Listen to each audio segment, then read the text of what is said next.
Welcome to the Skip and Shannon Undisputed podcast. I'm Joy Taylor. You can catch us Monday through Friday at 9:30 a.m. Eastern, 6:30 Pacific on FS1.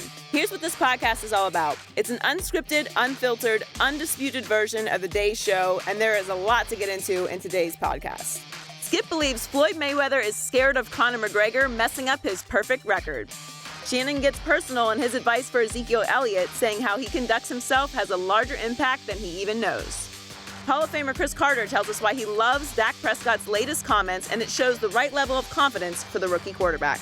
FS1 NBA analyst Chris Broussard says why right now the Beard, a.k.a. James Harden, is clearly the NBA MVP, and Skip isn't buying it. Plus, Ray Lewis comes in studio to break down his thoughts on why Terrell Owens is a Hall of Famer. Skip and Shannon, let's debate. Floyd Mayweather continued his war of words with Conor McGregor yesterday. Mayweather responded to McGregor's demand for a $100 million purse. Mayweather said, "We tried to make the Conor McGregor fight. They know what my number is. My number is a guaranteed $100 million. That was my number. We're willing to give him $15 million. And then we can talk about splitting the percentage, the back end on the pay-per-view. But of course, we're the A side. How can a guy talk about making 20 or 30 million if he has never made 8 or 9 million in a fight?" Yeah, Skip. How? Skip, what's your reaction? What a bunch of delusional bluster from Floyd May or may not Weather Jr. You know, he can sell this baloney to the people he pays to say yes to him, who surround him and hang with him all day long, but I am not going to buy it because it's obvious, once again, what Floyd May or may not Weather is doing. He's making an insultingly low offer to Conor McGregor because there is no way he wants any part of even boxing, under boxing rules, Conor McGregor, who is now the baddest man on this planet. He is afraid of Conor McGregor. Conor McGregor is 28 years of age. Floyd is almost 40 years of age, and he's heading toward washed up because he has not fought anybody for a long, long time. And he is afraid of what Conor McGregor, even under strictly boxing rules, would do to Floyd's 49-0 legacy, which is tainted forever. Some MMA fighter. What if he lost to an MMA fighter, which he would? So what he's going to do, Floyd, this is classic Floyd, he's going to jab and he's going to run, and he's going to jab and he's going to run, and then he's going to jab and he's going to run some more because he's going to run and hide from Conor McGregor. He's going to huff and puff like, yeah, I'll do it for $100 million. He knows he'll make insultingly low offers again and again to Conor McGregor by calling. See, what Floyd doesn't get is he keeps saying, I'm the A side. He is. No, he's not. Listen, out of sight, out of mind. What you're missing the boat on, it sounds like, is that boxing no longer rules this planet. You know what does? UFC rules this planet now. Globally, Conor McGregor is much bigger than Floyd Mayweather. I'm sorry, he's the draw in UFC, and so he's the global draw right now. And little Floyd Skip, first of all, Conor McGregor keeps throwing around these astronomical numbers because he knows he's never going to get it. He's never going. First of all, his biggest purse is $3 million. Okay, but that's because he's under UFC control. Don't throw that at me. Let him get outside the UFC realm and see what happens. $3 million and a part of the pay-per-view buys on the back end.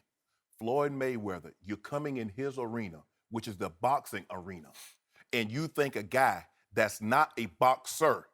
Let me ask you a question.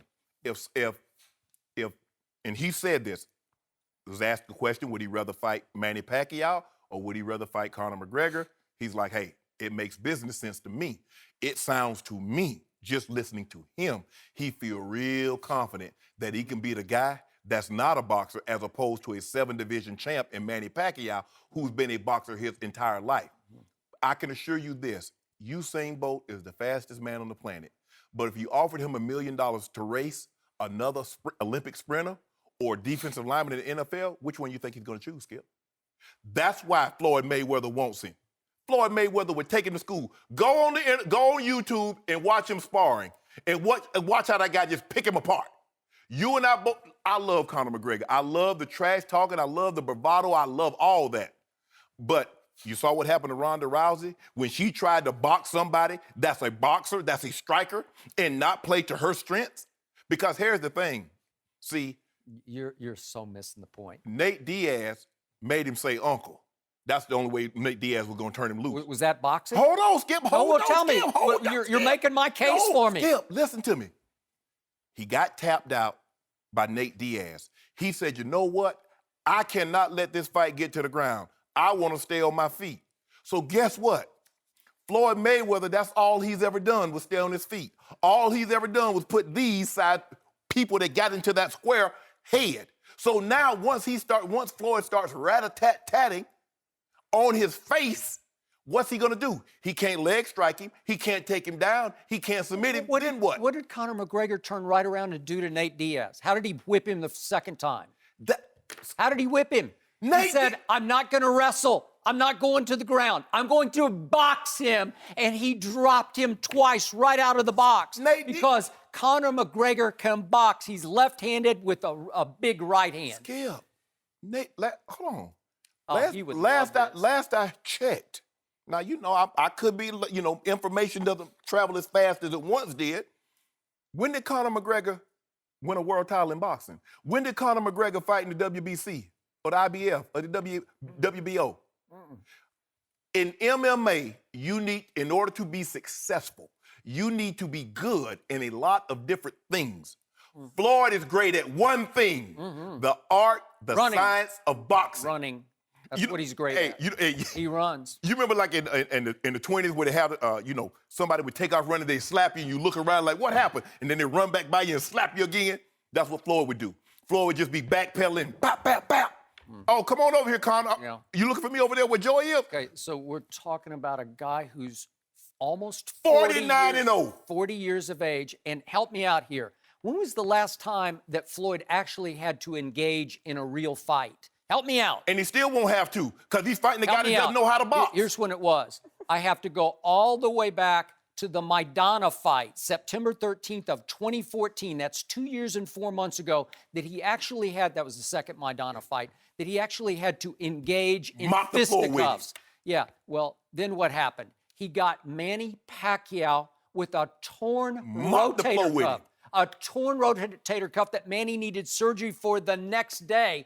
And it was a walk in the park for both guys. They just danced the whole fight for 12 rounds. And Pacquiao said, I feel like I didn't even get hit because Floyd can't punch now. He's got nothing left punch-wise. And then what happened? He fights Andre Berto, and I put quotes around fights. It was like he was shadow boxing. And that's the last time he's even been in the ring. And when was that? That was 1 year and 4 months ago. And that's how he looked. Wow. And that's how he would look against Conor McGregor. Here's the thing. Everybody thinks they have a blueprint how to beat Conor McGregor. Yep. I mean, not Conor McGregor, Floyd Mayweather. All we know, this is what we know, since he's been a professional fighter, 49 men have walked to the ring with a plan to beat him. And all of them have left and had the losers press conference. Conor McGregor, we know he's lost 3 times. Nate Diaz made him say uncle. Wrestling, he did. Made him say uncle. And Nate Diaz is what? 170 pounds to 155. 155. 170 to 155. And reached, what, 3-4 inches longer? Wow, okay. Stop. You make it seem like Nate Diaz has fought his whole career at 170. George St. Pierre fights at 170. No, it was 170 that night. That 170 versus 155. But Skip, he normally fought at 155. You make it seem like he fought. Floyd Mayweather went from 130 to 135 to 140 to 147 to 154. Their weight classes. Floyd went from 130 to 154. Took all the belts, had them all on his table. Yep. I said, Floyd, what you doing with all them belts? You don't need all them belts to hold your pants up. I said, they look good, don't they? I said, they look great. You had this conversation with Floyd? Yeah, I'm gonna have another with him. Okay. I'm gonna have another with him. Say, Floyd, so look here. You're on. You know what? Team Money. What is it called? Money Team. Money Mate. Yeah. I'm gonna start paying the lottery. I'm gonna play the lottery because I want to win like $500-600 million. I'm gonna say, Floyd, I'm gonna pay you $25 million. That's not how the lottery works, but what? You don't just like play and then win. I'm gonna win. That's what I'm gonna do. That's what I'm gonna do. Oh, okay. I would say, Floyd, me and somebody, we're gonna get the money together. Conor McGregor, $20 million. This is my final price to you, Connor. $20 million or drop dead. Either you take this money and fight this man and get your eyes beat out, or you don't mention this man's name again. And he took a cheap shot yesterday too, Skip. You know he did. Talking about I'm C.J. Watson. Floyd might drop it. Hey, Floyd's taking his cheap shots, so he got paid back. Boy, hey, I know Floyd blood is boiling. Yeah, Connor's saying bring it. Like he said, I'll meet you in some alley. He'd do it tonight. Bare knuckles. No, let's do it tonight. We're Remember when Floyd said, I'll slap the you-know-what out of him? Yeah, you will. Come on, Slap Floyd. the taste out Let's of his do mouth. it. I'll watch it, just me. I'll be a solo viewer of that fight. I'd like to see it because it would get bloody for Floyd Mayweather. Skip, I'm not taking anything away from Conor McGregor MMA skills. He's elite at a lot of different disciplines. Boxing.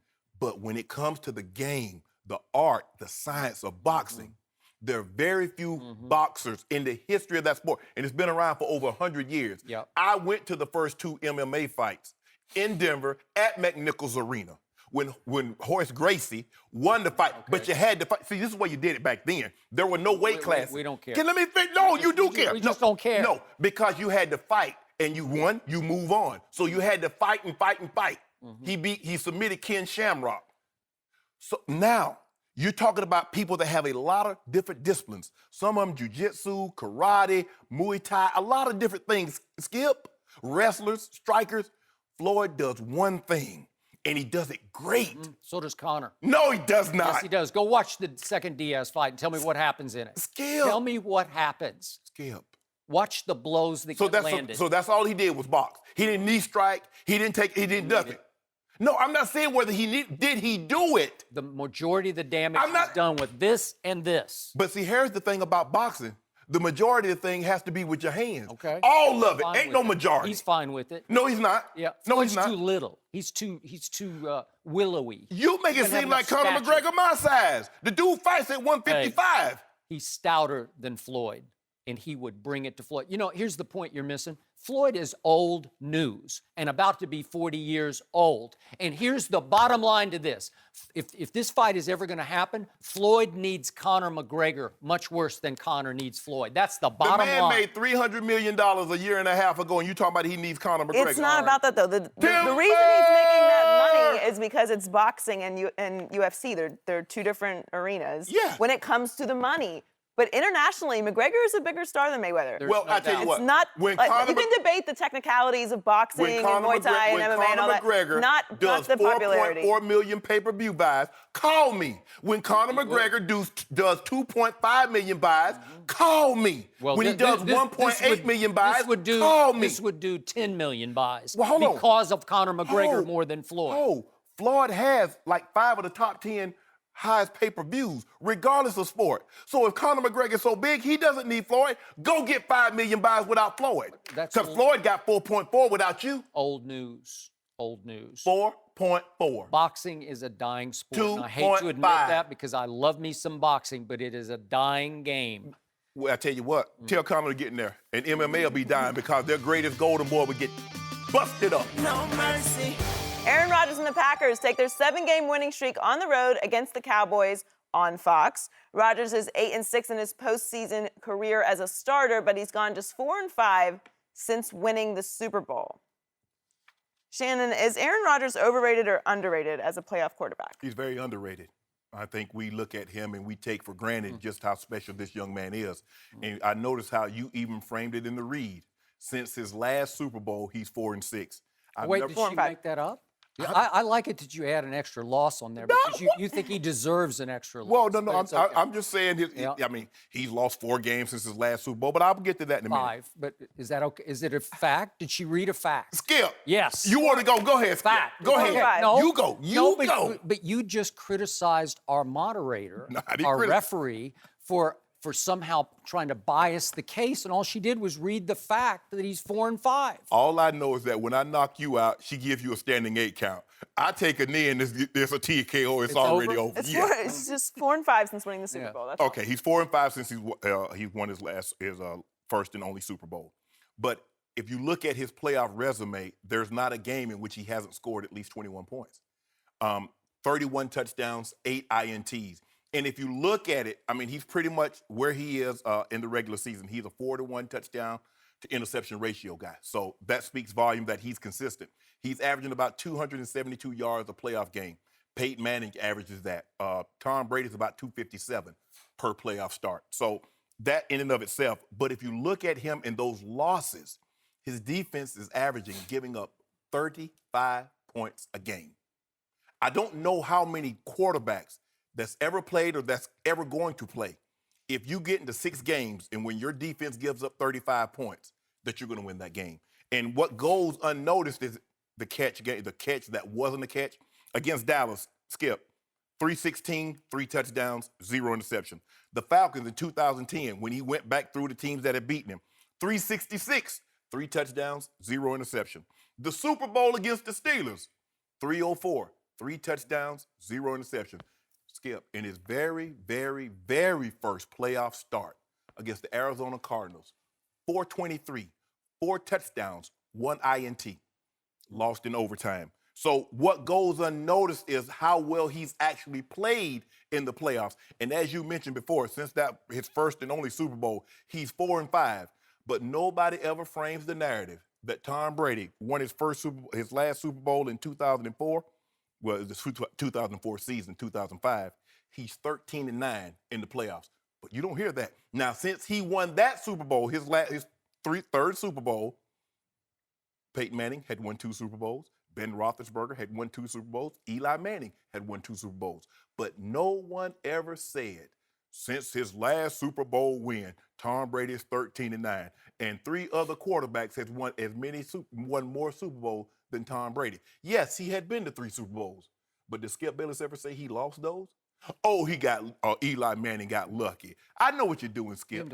But he had already won 3 Super Bowls when the quote-unquote drought hit. Right? Oh, but Aaron Rodgers had already won a Super Bowl for the quote-unquote the drought hit. A Super Bowl, not 3. Or maybe I missed it. Maybe he did win 3. He's won. so great, maybe he won them and I didn't even notice. He won. Oh. Go ahead. It's on you. You good? Yeah, I'm good. You finished? Yeah. You know, I have had to sit here all week listening to the man across the table. And you got another day, too. I do, unfortunately. But it'll end tomorrow. That'll be the last day. Oh, no. Oh, no. It'll end. I've had to hear about how Aaron Rodgers is, to use your word, historically great, right? Isn't that the word? And another one. What's the other one? I've heard transcendent. Yeah. And give him all now, his props. today I've heard special, which sort of pales in comparison to historically great and transcendent.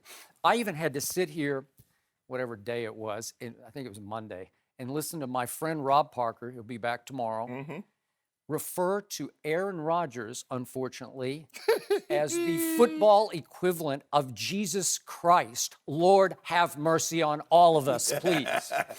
And given that perspective, given how high you're setting the historically great bar, I got to tell you, I can't see it. I have analyzed these numbers to death, and I'll go through them in just a moment, but I'll give you this. If you want to do his bottom line playoff stats, they're LeBron-esque. He can stuff that stat sheet. In the playoffs, he's 31 touchdowns to only 8 interceptions for his career. Yes. That's through 14 playoff games. So if you want to put him in the Stats Hall of Fame, be my guest. If you want to put him in the Highlights Hall of Fame, I will give you that because he can create highlights that take your breath away. If you want to put him in the YouTube Hall of Fame, he could dominate that Hall of Fame. He belongs. If even Shannon Sharpe, Hall of Famer that you are, want to put Aaron Rodgers in the eye test Hall of Fame, I'll give you that because in a vacuum, just watching him whip that football, you say, wow, have you ever seen anything like that? In fact, he passes the eye test, you could argue, quicker and better than any quarterback who's ever thrown a football. I will give you that, except for Dan Marino, but that's a whole nother, that's even before your time, right? You're such a young Oh, guy. I don't remember Dan. You don't remember Dan Marino. Now, let's get back to reality. Aaron Rodgers is only 8-6 in his playoff career. 8-6. And by the way, Tom Brady is 22-9. Started out 9-0. 6. Thank you. And here's the point. If I look at my favorite stat, QBR, I go through all these 14 playoff games. Aaron Rodgers has only 1 playoff game above 90 in QBR, and it was the time that he went during that wild card run to the Super Bowl to Matt Ryan, and blew Matt Ryan off the field. Remember that one Yes, on I do. Saturday night? And he had a 96 QBR in that game, and it was impressive. It was some beyond Brett Favre gunslinging. It was Aaron Rodgers at his greatest. But that's the only time in 14 playoff games that he's had a QBR above 90. Just for perspective, Dak Prescott this year as a rookie starter, and remember, Aaron didn't start when he was a rookie. He didn't start in his second year. He didn't even start in his third year. He had to wait 3 years for Brett Favre, and while they rebuilt his delivery coming out of Cal. Are you comparing Tony Romo to Brett Favre? No, Dak. I'm doing Dak. No, I'm just saying because you said he had to wait. Oh, okay. Yeah. Yeah. Well, I mean, Romo's hurt. Obviously. Exactly. So Okay, don't make it seem like he beat Romo out for the job head to head. That's not my point. Okay. I'm saying Dak got thrown into the fire as a rookie starter as opposed to Aaron Rodgers, who had to wait 3 years. So it was his 4th year that he started and played in that game at Arizona, the playoff game. Hold on, though, Skip.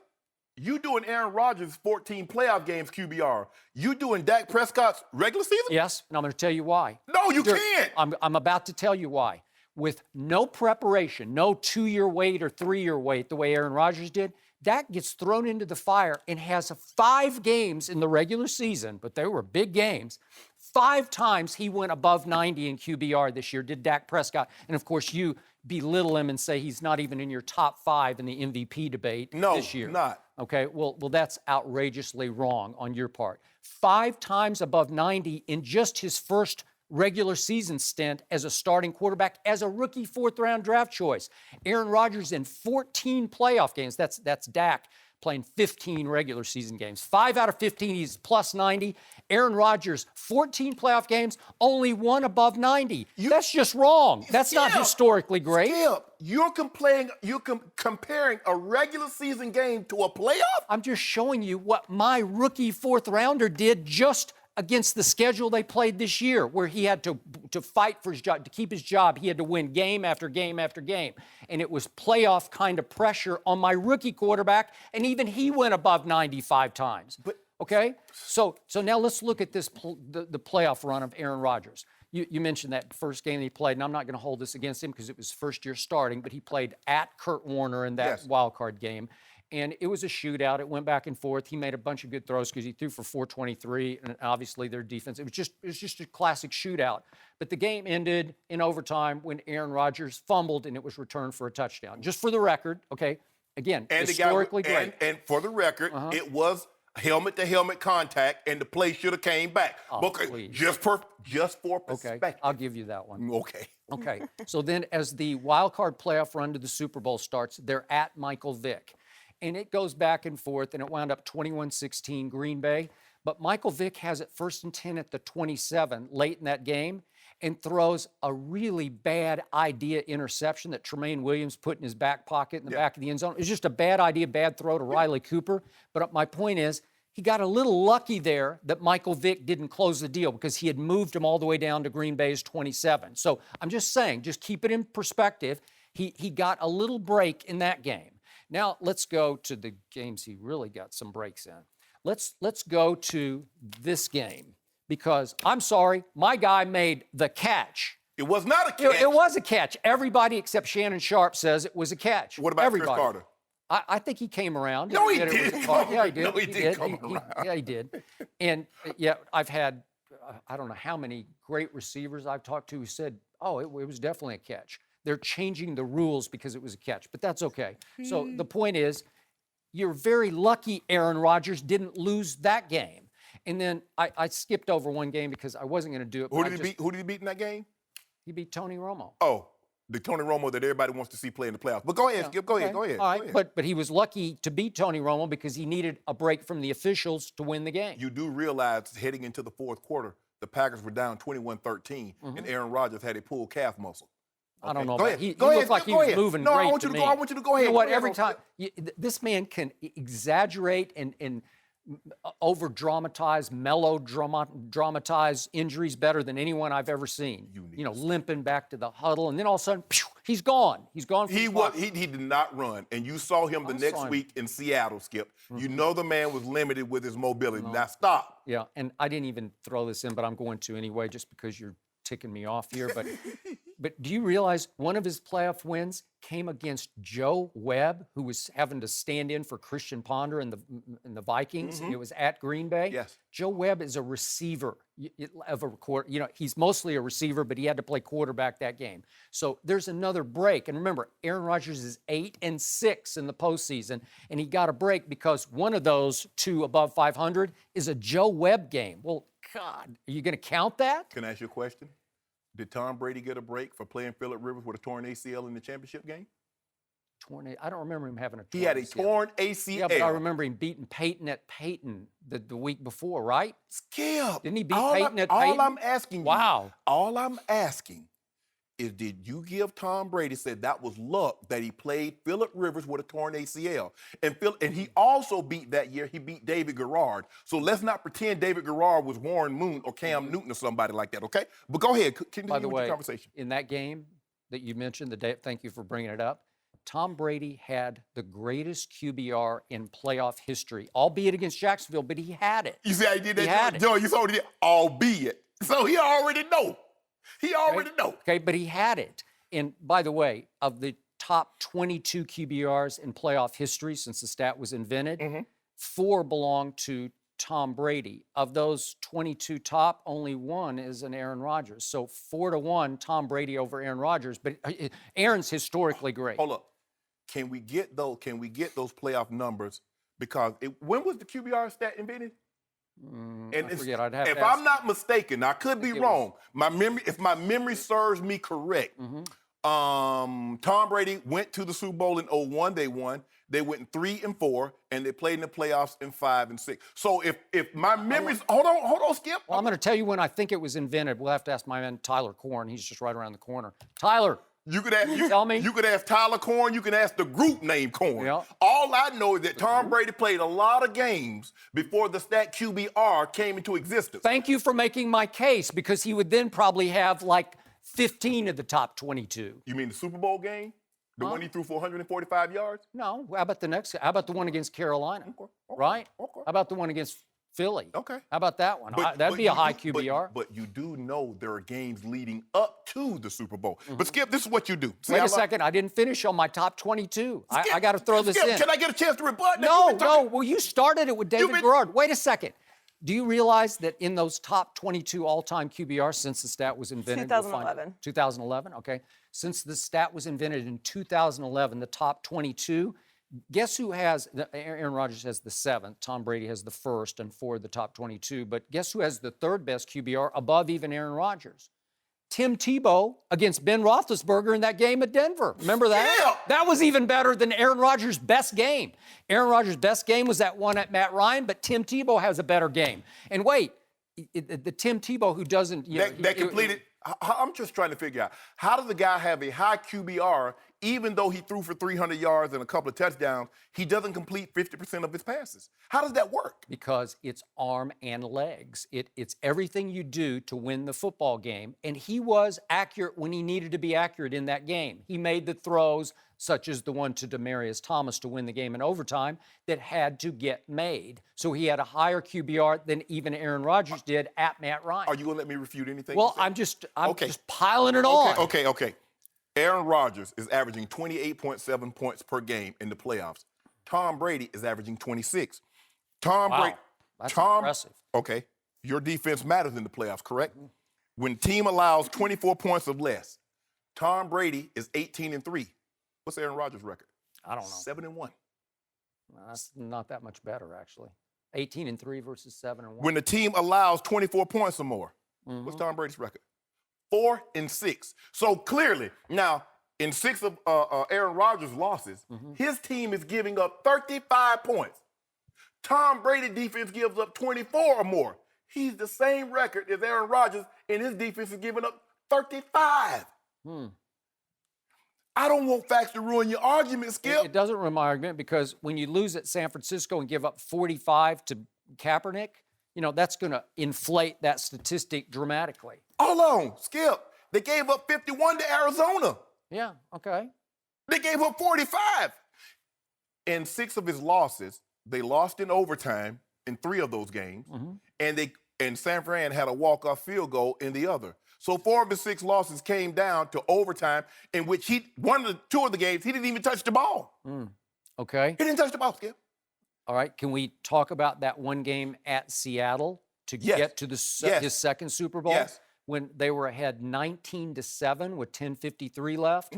And Aaron Rodgers, by his historically great standards, was awful in the fourth quarter. And I can show you, we don't have time, but I can give you column after column that was written in Milwaukee or the Green Bay area scathing about how the great Aaron Rodgers came up so small late against Seattle in that game as they blew, remember, they had 16-0 at halftime. Where was Aaron Rodgers historically great that day? He did, and after Seattle came back and took the lead, Aaron Rodgers did drive him down, get him in field goal range to take the game in overtime. But in 2009, when Tom Brady played against the Baltimore Ravens, you got that QBR? How did he look? Not very good, did he? When he played Mark Sanchez, how did he look? Not that good, did he? Well, they've all had bad games, but I just gave you one. Aaron Rodgers against Seattle that day was 48 QBR. That's awful. When Tom Brady went to Denver, how was it? What was his QBR? Not very good, was it? The last 3 times that he's played a role playoff game, Skip, what has happened to Tom Brady? Yeah, but he's won 5 Super Bowls. 5 Super Bowls. He's won 5 now. Yes. Oh, he's won 5. Yeah. He beat Eli in the first Super Bowl. Oh, stop. Well, he did. He threw the touchdown pass that should have won the game. I got you.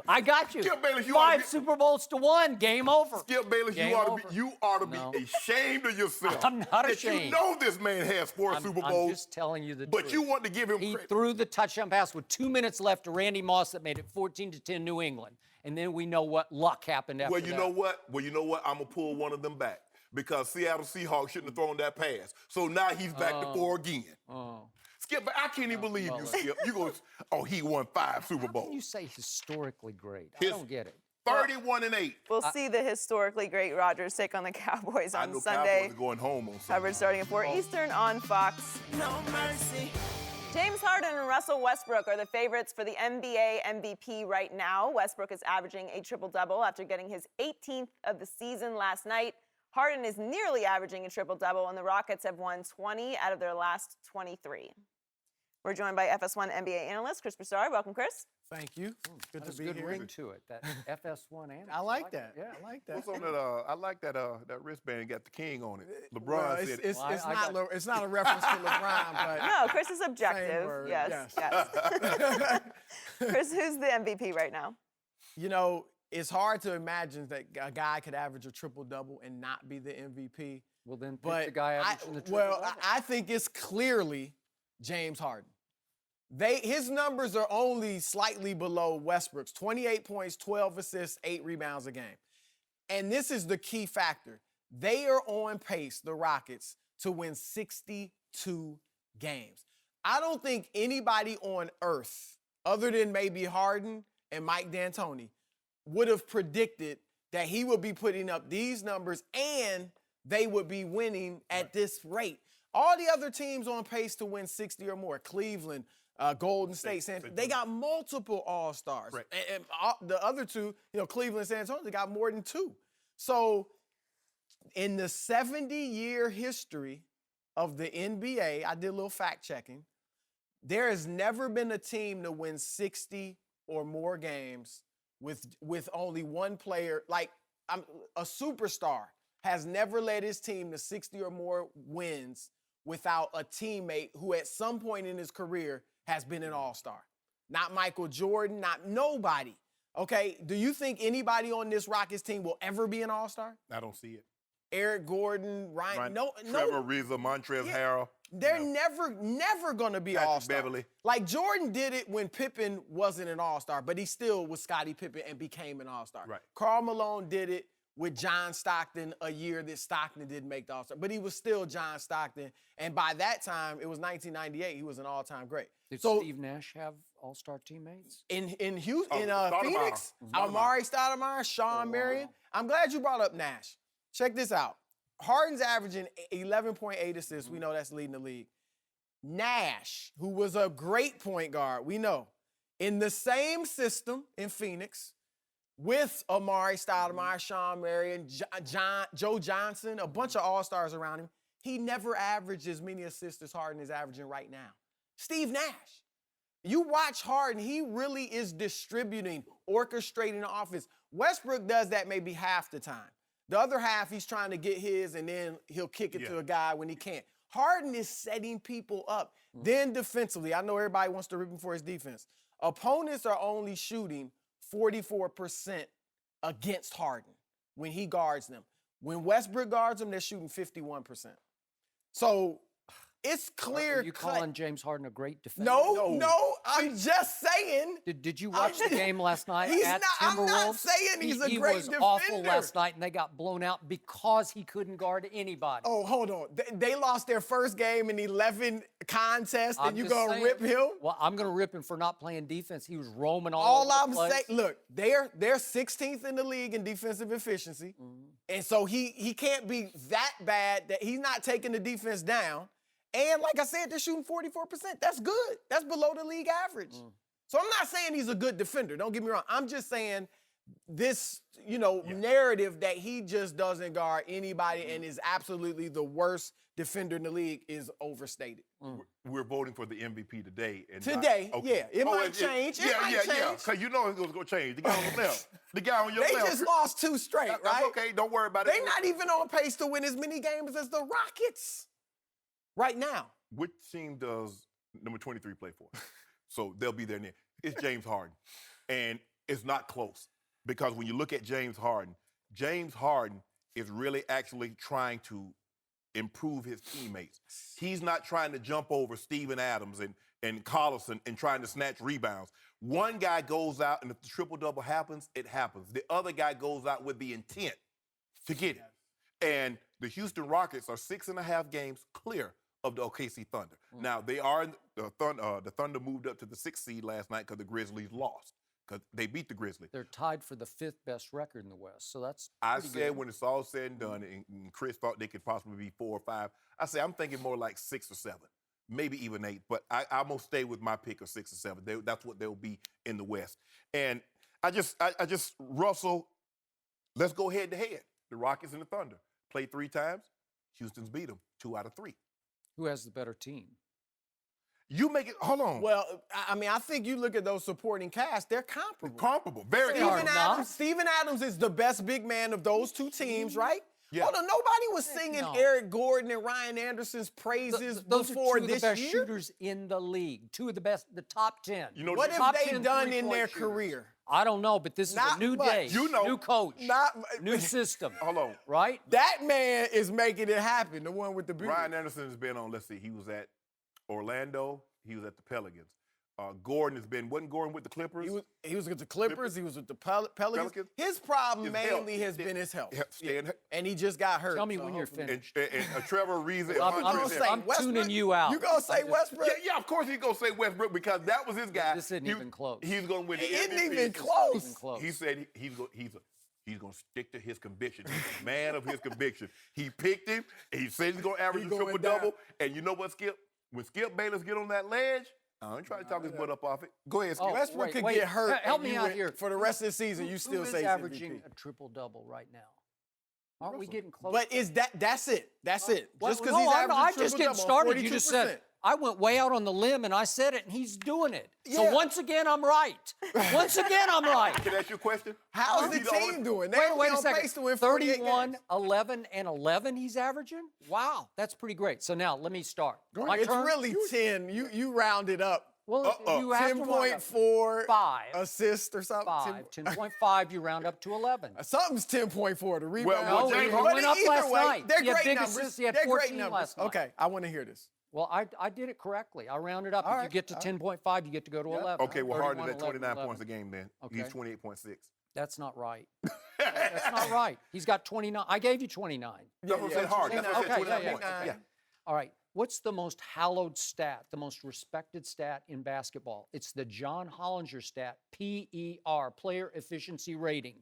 Russell Westbrook is 2 points clear, which is a record distance from first to second over the PER king, Anthony Davis. Russell Westbrook is at 30.4, and Anthony Davis is all the way down at 28.3, which is a couple of ticks ahead of James Harden, who is 28.1. So Russell Westbrook is crushing James Harden in the most hallowed stat in basketball. The overall, it's the equivalent of the QBR evaluation of the quarterback position, player efficiency rating. Guess where the Kang is? He's all the way down this year at 10th. So Russell Westbrook, number 1 in PER. Yep. And wait, LeBron King? The King is down at 10th. What's wrong with him?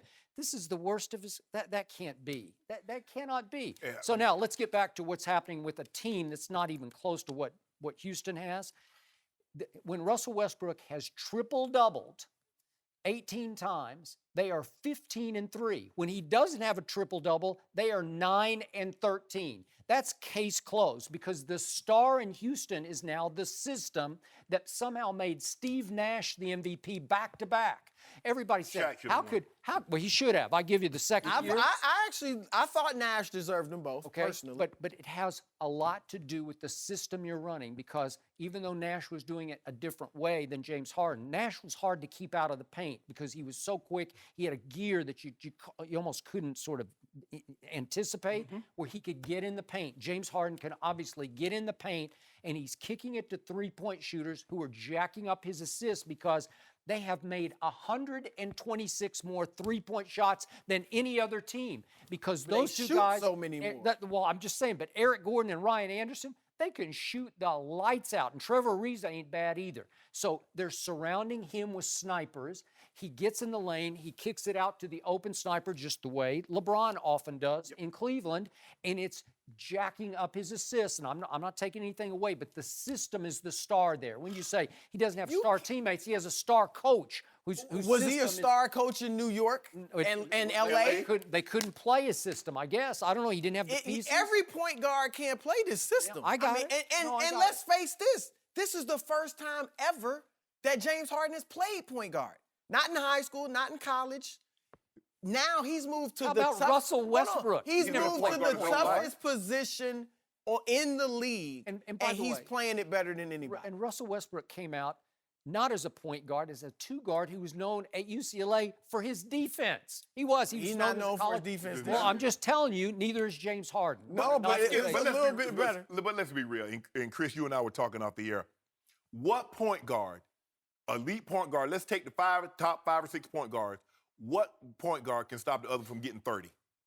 Russell can't stop Kyrie. Kyrie can't stop Steph. Steph can't stop Dame. That's right. What are we going? Where do we go here? Neither one can stop Isaiah Thomas. I saw Tony Parker shut down Kyle Lowry. Can I finish? Shut down Kyle Lowry so our audience can hear what I'm saying. For one game. Yeah. Okay. Well, I saw it. And I've seen Tony Parker do numbers on people before. Did you tell him about the time that Kyrie hit Tony Parker up for 50? Well, I can tell you. Yeah, that's right. I can tell you a bunch of times that Russell Westbrook torched Tony Parker. So I'm just saying, Russell Westbrook is a bad man. We're not taking anything away from what he's having an astronomical carrying season. His team. But Harden's Oladipo and Cantor Harden's and Steven Adams? Are you kidding me? Those guys are on the same level as Eric Gordon and Ryan Anderson. Montrezl Harrell, he lost Clint Capella, who was his starting center. Patrick Beverly play defense. Beverly's a great defender. Who's averaging more points than Cantor averaging 20 more minutes or less? Yeah. Cantor's the second averaging more points. Have you seen Cantor try to defend anybody like Zach Randolph in the game last night? Did you watch it? I watched the whole game. He can score. I agree with you that it's not that close, but it's Harden. I mean, 63 wins? 15-3 when he triple doubles, 9-13 when he doesn't. Are you kidding me? That's case closed. I mean, if you want to use that type of logic, you go to LeBron. Yeah. Because take LeBron off Cleveland, they're in the lottery. We're not going to go to Even LeBron. with Kyrie. We did a great job of not going to the lottery. You already know the case. I'm very proud of you.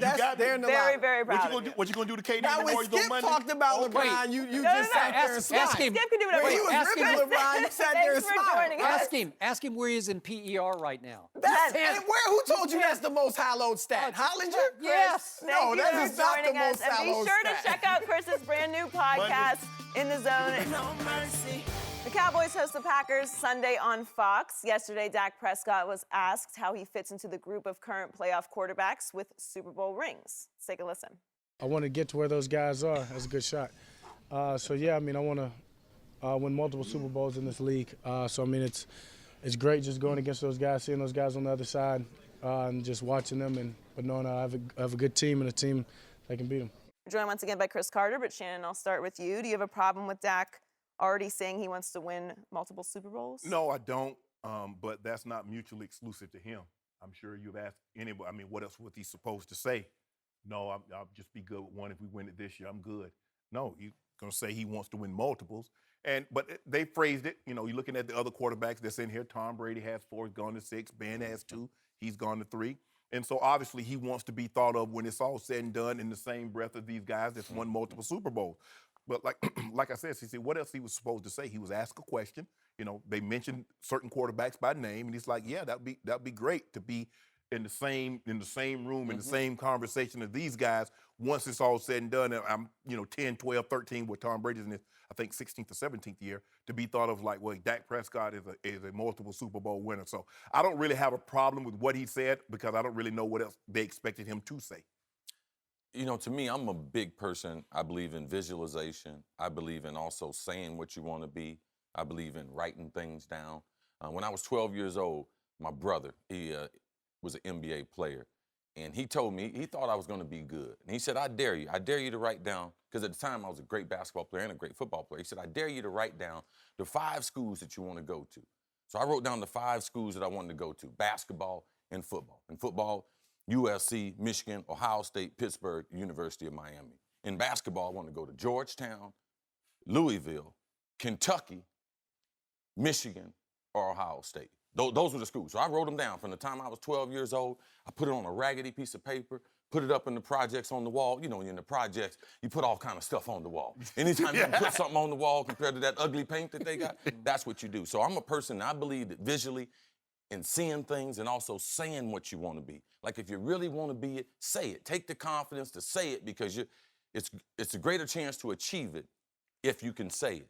Now, I would have been alarmed if that was Jared Goff. I watched the interviews with him this year. He would have never said anything like that. You know why? Because he ain't even thinking about nothing like that. Carson Wentz in Philadelphia, he had a great start, right? They think they had their franchise quarterback. You ask him the same question. I guarantee you he ain't thinking about winning multiple Super Bowls. See, this is what I love about Dak. Not only, they asked him a question. He answered it straightforward, and it was well thought out. Yes, I believe that I can win multiple Super Bowls. I love that. He might not accomplish it, but at least he's on the road as far as visualizing it, trying to realize his potential, and not afraid to say it. And I started that when I was 12 years old. I ended up at one of the 5 schools on the left at Ohio State. So I believe it works. I believe it's a great process in trying to be great. I believe it's a great motivator on a daily basis to help you get there, Skip. Just quick, why did you choose football over basketball? My brother was an NBA player, and then I was going to play basketball at Ohio State also. I had to have a certain GPA. I had that. But at the Rose Bowl, I was MVP. I broke Don Hudson's record.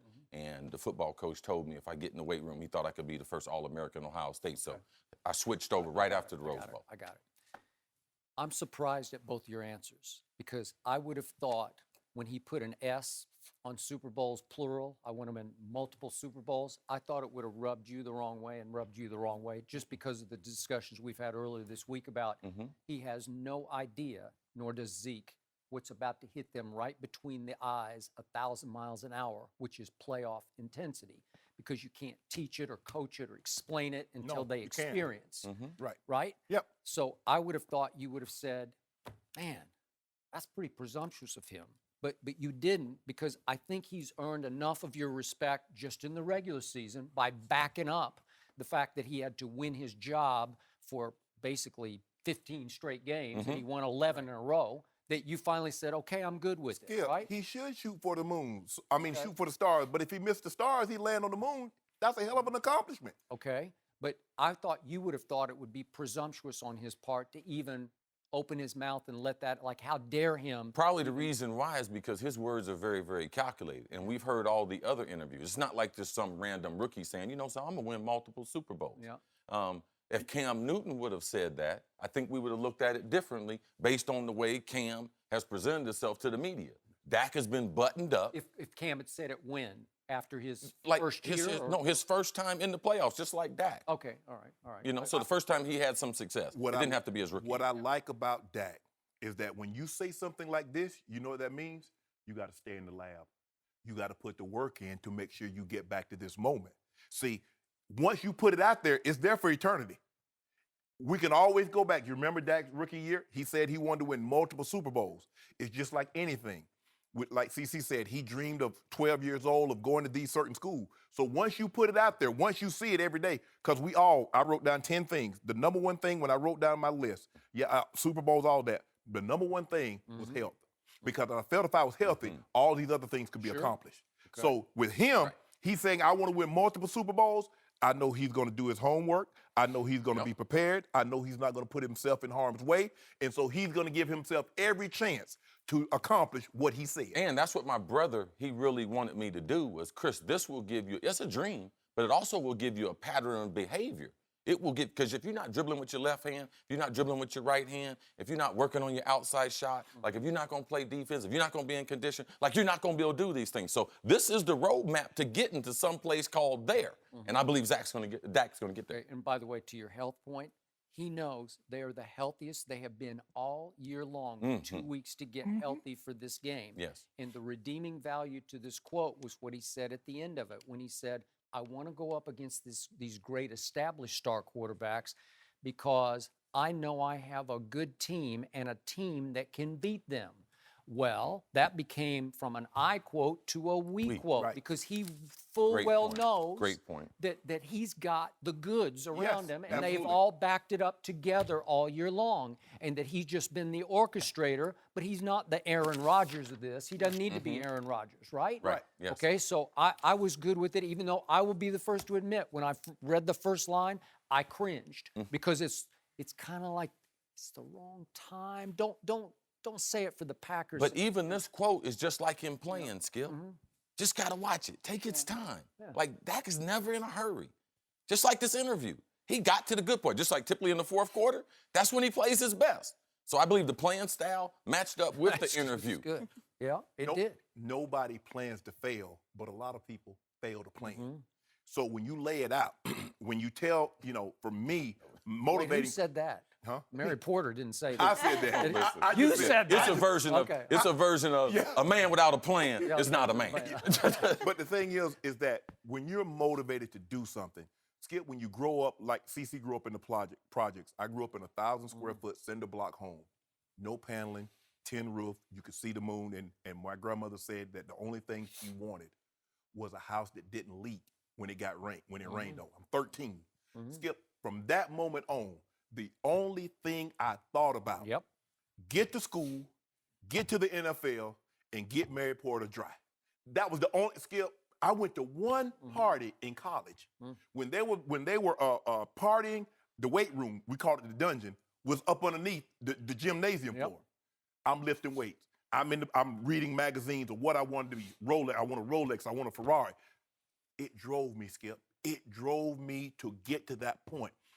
And when he says multiple, that means he's willing to do the work to put himself in the best position to get to those multiples.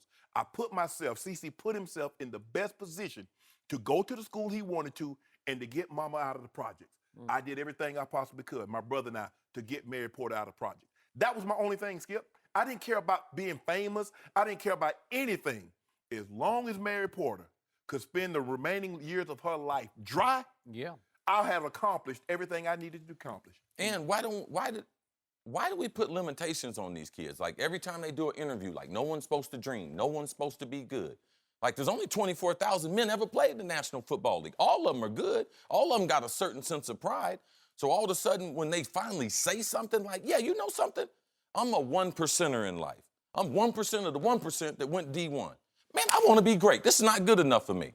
I think it's refreshing. Absolutely. For someone to go out on the limb and risk being criticized because I want to be great, I want to be different. I told you yesterday, it almost feels too good to be true. He was born a Cowboy fan in Louisiana, and he got a degree, undergraduate in psychology, and then he got a master's degree. Oh, he was going to need it. He was going to need it playing with Jerry and some of the other players. Workplace management? Yes. That's what you got your master's in? It's like he was preparing to do this all along. Right? Skip, senior book. You get your senior book and your memory book, and you let all the other seniors sign it and write into it. Skip, I can bring you my book. And every female that signed it, you know what they said? When you make it to the NFL, don't forget me. When you become famous, don't. Skip, every last What did the one of guys them. say? Wait a second. Wait, what did the guys say? I got no guys writing in my book. I'm gonna get. Wait a You were second. riding so high, so Listen. authentic Wait, and wait a genuine second. That about won't your be in no grandma. book. And then Okay, you're that's talking not no about your Edgar high Allan Poe. school I'm because Skip, I went to school every day. I'm gonna be in the NFL. I mean, think about it, Skip. Right, absolutely. Oh, I know. I got 3,500 with 2 traffic lights, and they talk about you. Hold on, you just better hope. I said I'm going to the NFL. How many girls signed it? One? No, you know I mean, what? it's a little dusty town. I mean, come on. No mercy. Terrell Owens was named among the group of finalists for the Pro Football Hall of Fame last week. We'll find out if he makes it in about 3 weeks. T.O. talked about his chances with TMZ this week. Let's take a listen. What I've done, it not only, has transcended really kind of what I've done at that position, but my numbers speak for themselves. You think about where I stand in terms of stats alone. You look at my overall body of work. Again, for me, that says it all. I think a lot of people are shedding a lot of light on really kind of who's doing the voting. Really, they're putting their own homework and their research into question when they're not allowing people, again, for me, to be a first ballot Hall of Famer when I should have been.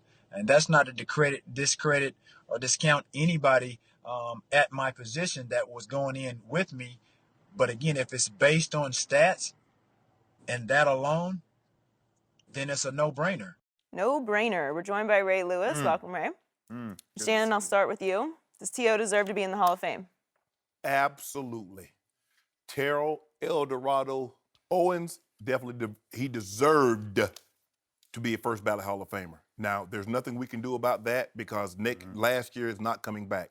But his numbers, 15,934 with second in yards when he was a second now. Third in touchdowns, 153, and 1,078 receptions. That's 8th all time. He's a 5-time first-team All-Pro with 3 different teams. Only 2 other men have done that. Both are in the Hall of Fame, Ted Hendricks and Deion Sanders. He's the only man in the 97-year history of the National Football League to lead 5 different teams in receiving. Now, if T.O. was trying to be a politician, maybe if he was trying to be a priest or a school teacher, maybe you look at some of the things that he did and says, no, there's no way. But the Hall of Fame, no matter what you think of the person, is a place for records. That's why when Peyton Manning threw his 500 and broke Brett Favre's record, they sent the ball and the shoes and the gloves up there because it's an accomplishment. So this is a number. I played with teammates that were great guys, Skip. They ain't got no business even thinking about the Hall of Fame. This man deserves to be a Hall of Famer. He played big in big games. We all remember the TD catch in the divisional round against Atlanta. Not Atlanta, excuse me, Green Bay. He had a 20-catch game against Chicago, and they were down by 24 points at one point against the Giants in the second half. And he came up big. 9 catches, $177, and 2 touchdowns. Skip, look, some of the things he did, I mean, I love the entertainment value. And was he the best teammate? No. But his numbers are undeniable.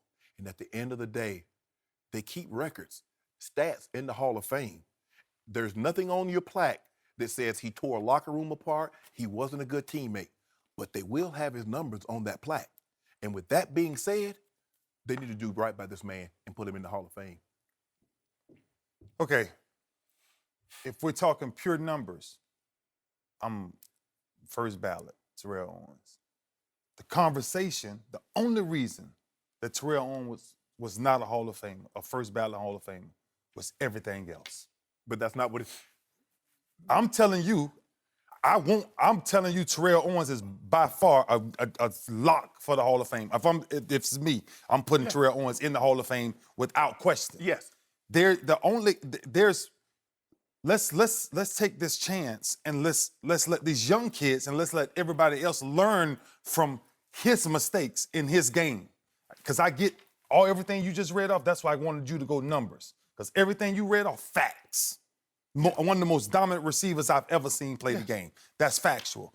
The only hesitation that we have with putting Terrell Owens in the National Football League is 100% his brand. The NFL is a 100% business that deals with brands. What I got to do with him going to the Hall, though, Suge? Why didn't he go first ballot? Why didn't Terrell Owens go first ballot? Because if I'm going numbers, if I'm going athlete, if I'm going most dominant receiver, I'm picking Terrell Owens probably top 3. Honestly, I think he's probably top 3. Because the problem that I have is that people, and I understand, and Skip, we've discussed this several times, that people have an agenda. And T.O. rubbed people the wrong way. Right. They ask that you not put personal feelings or judge what someone did strictly on the field. Because there are guys, I can make a case for the greatest football player, had a lot of off-field problems. Yeah. He was a first ballot Hall of Famer. Yep. Keep it to the numbers. Because if it's not a numbers game, you shouldn't have the numbers on the plaque. We shouldn't have to read off any of these accomplishments. Are you a good guy or not? Right. But that's not what the Hall of Fame is about. There's a lot of people that's in Halls of Fames that were terrible people. Yeah. But they had great stats. And they're in their particular Halls of Fame. It's not right. It's not right T.O. wasn't a first ballot Hall of Famer because I crunched the numbers and I've seen them all play. T.O. to me is the second best receiver to ever play. And I gave him that nod because when he was on the field, he never took a playoff. He blocked and he always played hard. Randy said, I play when I want to. Yeah. I played against this guy, and the one problem we had every game we played against this guy is how do we cover him? There's no question. I'm telling you that is probably one of the most dominant people I've seen play the receiver. You can't line up against him and say, okay, cover him one-on-one, right? Run with him. You just can't do it. Okay, we get it. Yeah. My turn. Right. Okay? My stance has not changed on this for years. I have gone back and forth with Terrell Owens face-to-face about this several times on live television. So I'm not running and hiding from this. I'm out front about this. And what is killing my soul is I'm sitting with two of the greatest leaders in pro football history. And Terrell El Dorado Owens is the antithesis of both of you in locker rooms. And I get tired of beating this to death, but I'm going to tell you, those first 3 teams he played for were really good teams, and he hurt them more than he helped their chances of winning championships or winning playoff games.